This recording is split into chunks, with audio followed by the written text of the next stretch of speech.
नमस्कार। आप सभी का स्वागत है। मैं हूं रामदास साहू और आज हम बात करने जा रहे हैं उस विषय पर जिसे जानने की जिज्ञासा हर व्यक्ति के भीतर कभी न कभी अवश्य जागती है। 64 योनियों का रहस्य। यह कोई साधारण विषय नहीं है। यह जीवन, मृत्यु और पुनर्जन्म की उस श्रृंखला से जुड़ा है जिसे हमारे ऋषि मुनियों ने अपने तप और ज्ञान से जाना और संजोया। आप सबने यह सुना होगा कि मनुष्य को 64 लाख योनियों के बाद ही मनुष्य जन्म मिलता है।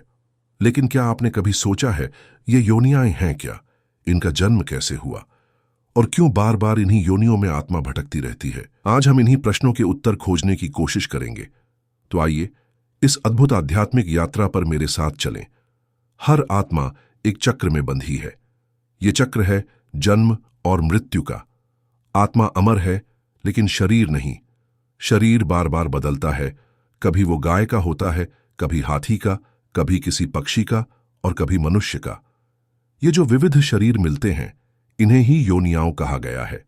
योनि का अर्थ है जन्म का द्वार।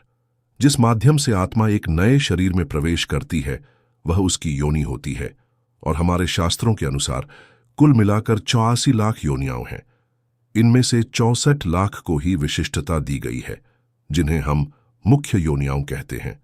इन्हीं को आज हम विस्तार से जानेंगे। पुराणों और उपनिषदों में कहा गया है कि जब ब्रह्मा जी ने सृष्टि की रचना प्रारंभ की तो उन्होंने सबसे पहले स्थावर और जंगम जीवन की संरचना की। पहले पेड़ पौधे बनाए, ये भी एक योनि है। फिर जलचर, थलचर, नभचर जीवों को जन्म दिया। हर जीव एक अनुभव है आत्मा के लिए।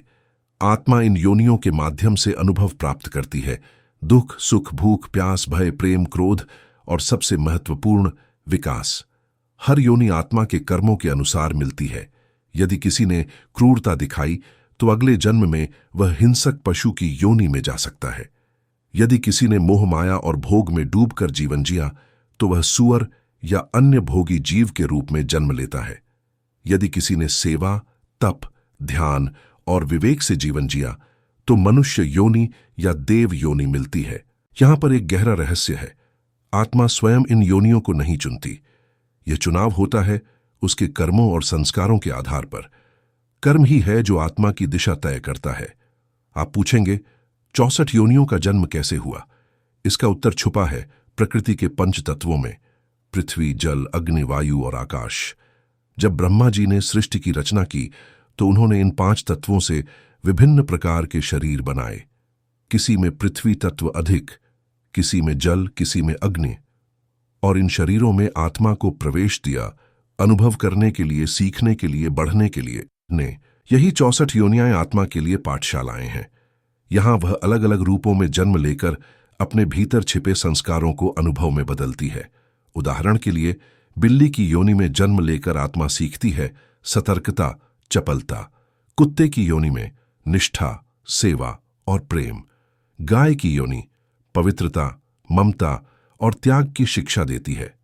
सिंह की योनि शक्ति और अधिकार का अनुभव कराती है। हाथी की योनि बुद्धिमत्ता और धैर्य सिखाती है। चिड़िया की योनि स्वतंत्रता और ऊंचाई की लालसा देती है। हर योनि के पीछे एक सीख है, एक अनुभव है जो आत्मा को अगले पायदान की ओर ले जाता है। अब एक सवाल उठता है, क्या आत्मा हमेशा इन्हीं योनियों में घूमती रहती है? उत्तर है नहीं। यदि वह मनुष्य योनि में आकर भी अपने जीवन को सही दिशा दे दे, अपने कर्म सुधार ले, ईश्वर की ओर चले, तो वह इस चक्र से मुक्त हो सकता है।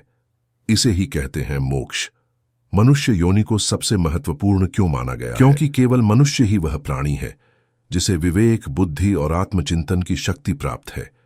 पशु, पक्षी, कीट, पतंग केवल अपनी प्रवृत्तियों के अनुसार चलते हैं, लेकिन मनुष्य के पास विकल्प है।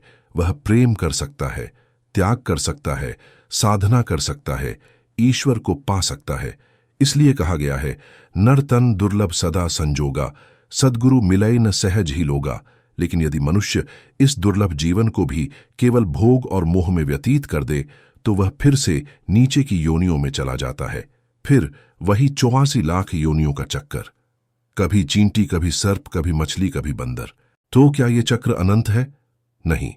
आत्मा को जब ये बोध हो जाता है कि वह भटक रही है और वह जागकर प्रभु की ओर चलती है तो धीरे धीरे यह चक्र टूटने लगता है।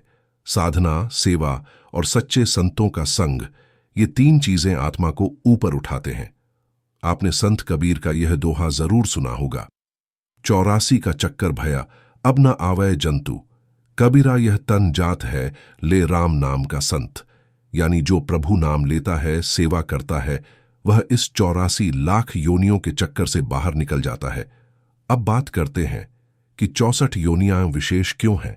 अब बात करते हैं कि 64 योनियां विशेष क्यों हैं। इन 64 योनियों को विशेष इसलिए कहा गया है क्योंकि ये आत्मा के मुख्य अनुभव स्थल हैं। ये ऐसी योनियां हैं जिनमें आत्मा को जीवन के सबसे तीव्र, स्पष्ट और निर्णायक अनुभव होते हैं। इन्हीं अनुभवों के आधार पर आत्मा यह निर्णय लेती है कि वह किस दिशा में जाना चाहती है। इन योनियों को एक क्रम में इस प्रकार समझ सकते हैं: जलचर, थलचर, नभचर, रेंगने वाले जीव, स्तनधारी, कीट पतंग, मनुष्य रूप वाले जीव आदि। हर समूह की योनियां एक विशेष गुण का अनुभव कराती हैं, जैसे लालच, भय, त्याग, प्रेम, क्रोध, काम, दया आदि। यह अनुभव ही आत्मा को विकास की सीढ़ी पर चढ़ाते हैं। आज विज्ञान भी मानता है कि हर जीव अपने अंदर एक ऊर्जा लिए होता है। कुछ वैज्ञानिक इसे चेतना कहते हैं, कुछ आत्मा। लेकिन हमारे ऋषियों ने इसे हजारों साल पहले ही जान लिया था कि आत्मा अमर है और उसका सफर इन योनियों के माध्यम से चलता है। अब अंत में एक बात बहुत महत्वपूर्ण है, क्या हम इस चक्र से निकल सकते हैं?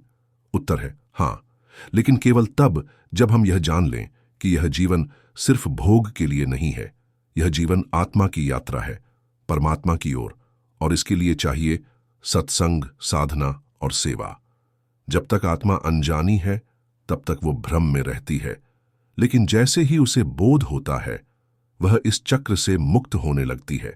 तो आइए आज से हम एक प्रण लें कि इस दुर्लभ मनुष्य जीवन को हम यूं ही व्यर्थ नहीं जाने देंगे। हम अपने जीवन को ईश्वर की ओर मोड़ेंगे ताकि यह जीवन अंतिम जीवन बने और हमें फिर कभी इन 64 योनियों में भटकना न पड़े। आपका बहुत बहुत धन्यवाद।